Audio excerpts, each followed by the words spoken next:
Welcome to master కి TV. Delhi liquor scam సంబంధించి అనేక అరెస్టులు చూసాం. దీంట్లో ప్రధానంగా ఢిల్లీ ముఖ్యమంత్రి కేజ్రీవాల్ అరెస్ట్ కావడం, అలానే బెయిల్ రావడం కూడా జరిగింది. ఆ బెయిల్కి ఈరోజే జూన్ 1వ తారీఖు తోటి ఆ గడువు ముగుస్తుంది. ఈరోజు సాయంత్రంలోగా కేజ్రీవాల్ తిరిగి జైలుకి వెళ్లాల్సిన పరిస్థితి ఉంది. ఈ క్రమంలో దానికి సంబంధించినటువంటి డీటెయిల్స్ చెప్పడానికి మన స్టూడియోకి వచ్చారు దాసరి విజ్ఞాన్ గారు. విజ్ఞాన్ గారితో మాట్లాడి మరింత డీటెయిల్గా తెలుసుకునే ప్రయత్నం చేద్దాం. విజ్ఞాన్ గారు, హాయ్ అండి. నమస్తే. ఏంటండి, మనం చాలా అప్డేట్స్ ఇచ్చాం కేజ్రీవాల్ సంబంధించి. స్టార్టింగ్ నుంచి ఢిల్లీ లిక్కర్ కేసు నుంచి చాలా అప్డేట్స్ ఇచ్చాం. సో తాజా అప్డేట్స్ ఏంటంటే ఈ రోజుతోటి ఆయన గడువు ముగుస్తుంది. So then what next? కేజ్రీవాల్కి బెయిల్ వస్తుందని కూడా మనమే చెప్పుకున్నాం. ఖచ్చితంగా కవితకు రాదు కానీ కేజ్రీవాల్కి బెయిల్ వస్తుంది. ఎందుకంటే ఆయన ఎలక్షన్ ప్రచారంలో పాల్గొనాల్సిన నాయకుడు, బికాజ్ ఆయన జనం ఎంచుకున్న నాయకుడు. కాబట్టి కవిత అంటే జనం ఎంచుకోవాలా, ఆమెకే ఎంచుకున్న, వాళ్ళ ఫ్యామిలీ ఎంచుకున్న కవిత అది.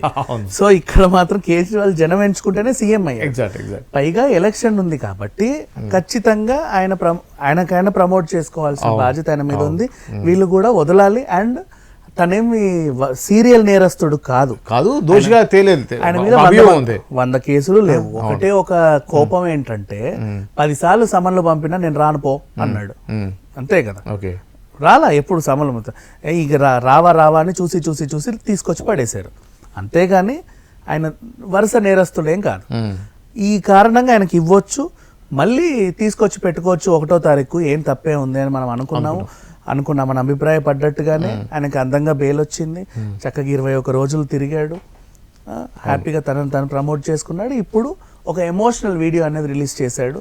నేను మళ్ళీ వెళ్తున్నాను, తిరిగి వస్తానో లేదో నాకు తెలియదు అని చెప్పుకొని ఒక వీడియో రిలీజ్ చేసుకున్నాడు.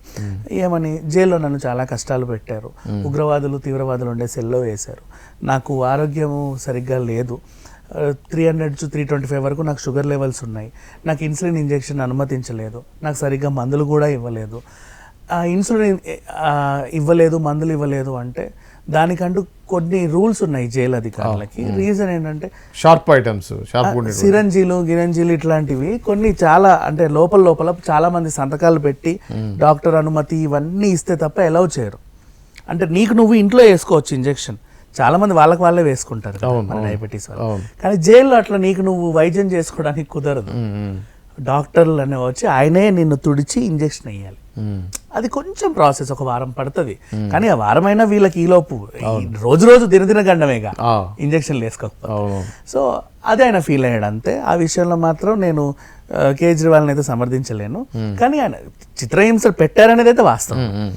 అండ్ నెక్స్ట్, లేకపోతే అట్లాంటి సెల్లో ఉంచారు కదా, మన అది చోట రాజన్లు వీళ్ళు ఉన్న సెల్లో ఉంచాల్సిన అవసరం లేదు. ఈ హింసలు అయితే పెట్టారు. ఆయన కూడా ఏదో మామిడి పండ్లు తిని ఏదో తప్పించుకునే ప్రయత్నం చేశాడు, కానీ దాన్ని కూడా వీళ్ళు అడ్డుకున్నారు. ఓవరాల్గా బాత్రూమ్ కమౌంట్ కూడా ఇండియన్ కమౌంట్ ఇచ్చి హింస పెట్టారన్నారు. ఇవన్నీ చేశారు. ఇంకోటి, ఎంత 7 కేజీలు 6 కేజీలు తగ్గాను. నేను 70 ఉండేవాడిని, 64 అయ్యాను. అది కూడా వెళ్ళిన 2 రోజులకే 4.5 కిలోలు తగ్గాను. ఇప్పుడు ఇంకా తగ్గాను. ఇప్పుడు మళ్ళీ నేను వచ్చి 21 రోజుల్లో ఎంత తిన్నా మళ్ళీ నేను వెయిట్ గెయిన్ అవ్వట్లా. బహుశా నాలో ఉన్న వేరే ఏమైనా అవయవాలు ఏమైనా పాడై ఉన్నాయి, ఇంటర్నల్ ఆర్గాన్స్ ఏమైనా ఎఫెక్ట్ అయి ఉండదు. ఎందుకు అనుకుంటా టెస్ట్ చేయించుకోవచ్చు. అది అంటే మేబీ ఏమన్నా హింట్ ఏమో, డాక్టర్ ఎవరైనా వచ్చి టెస్ట్ చేసి ఇతనికి బెడ్ రెస్ట్ అవసరము వెళ్ళకండి అని చెప్తాడేమో, తెలియదు. మరి ఆ ఎపిసోడ్ ఎప్పుడు ఉంటుందో. మొత్తానికి ఆయన అయితే లోపలికి అయితే పంపిస్తున్నారు. జూన్ 1వ తారీఖు బాబు నువ్వురా అని చెప్పగానే ఆయన కూడా వెళ్తున్నాడు. అండ్ నేను జైల్లో ఉన్నా, మీరు మాత్రం ఏం ఫీల్ అవ్వకండి, మీ మహిళా ఉచిత బస్సు ప్రయాణం కానివ్వండి, డాక్టర్ పథకాలు కానివ్వండి, హాస్పిటల్ పథకాలు కానివ్వండి, ఇవన్నీ యథేచ్ఛగా కొనసాగుతూనే ఉంటాయి. నేను ఉన్నా లేకున్నా, నేను చనిపోయినా సరే యాప్ అధికారంలో ఉంటుంది, మిమ్మల్ని యాప్ పాలిస్తుంది అని అయితే ఒక ఎమోషనల్ వీడియో అయితే రిలీజ్ చేసుకున్నాడు తను. చూసిన వాళ్ళు మరి, అంటే ఇదంతా ఎలక్షన్ ముందు చెప్పినా కొంచెం బాగా వర్కౌట్ అయ్యేదేమో, మరి ఇప్పుడు ఏమవుద్దో తెలియదు. ఇతను మాత్రం ఇప్పుడు బయటికి వస్తాడా, బెయిల్ వస్తుందా రాదా అంటే కనుక, నువ్వు సమన్లు జారీ చేసినప్పుడు రాలేదని నిన్ను అరెస్ట్ చేశారు. అవును, ముఖ్యమంత్రి స్థాయిలో ఉన్నప్పటికీ నువ్వు ఎక్కడికి తప్పిపోవు, పారిపోవు, ముఖ్యమంత్రివే కాబట్టి అరెస్ట్ చేశారు, తీసుకొచ్చారు. నిన్ను ఇప్పుడు బెయిల్ ఇచ్చి బయటికి పంపి మళ్ళీ రా అంటే నువ్వు వచ్చావు కదా, ఆ కన్సర్న్ మీద కూడా నేను మళ్ళీ బెయిల్ వచ్చావుగా. అవును, వచ్చావు, పంపించాము, నమ్మి పంపించాము, మళ్ళీ నువ్వు వచ్చి లొంగిపోయావు కాబట్టి పంపొచ్చు. కవితకి బెయిల్ గురించి మాట్లాడుకుంటే సమయం వచ్చింది కాబట్టి ఆవిడకైతే బెయిల్ రాదు. చాలా మంది అంటున్నారు ఎలక్షన్ తర్వాత జూన్ 19కి వస్తుంది, 29కి వస్తుంది అని. కానీ జూన్ 19, 29 కాదు, జూన్ మొత్తం బ్రదర్స్ డే గురించి మాట్లాడుకున్నాం కదా, మళ్ళీ రాఖీ పౌర్ణమి ఆగస్టు 19 రాఖీ పౌర్ణమి వరకు కూడా ఆమె జైల్లోనే ఉంటుంది. ఆ తర్వాత బతుకమ్మ కూడా ఆమె జైల్లోనే చేసుకుంటాం. కవితకి 1 year వరకు అయితే బెయిల్ అనే విషయాన్ని మర్చిపోవడం బెటర్. అంతే, ఆమె మెల్లిమెల్లిగా జైలు వాటర్ అలవాటు చేసుకుని అందులో ఉండడమే ఆమెకి మంచిది. ఇక లేదంటే మానసికంగా కుంగిపోయి ఇంకేదో అయిపోతుంది, సైకోలా తయారైపోతుంది, అది సంగతి. బట్ కేజ్రీవాల్కి అయితే మళ్ళీ బెయిల్ ఇచ్చే అవకాశం ఉంటుంది. హెల్త్ బాగాలేదు అని ఆయన తీసుకోవచ్చు, ఇవ్వచ్చు కూడా, తప్పులేదు.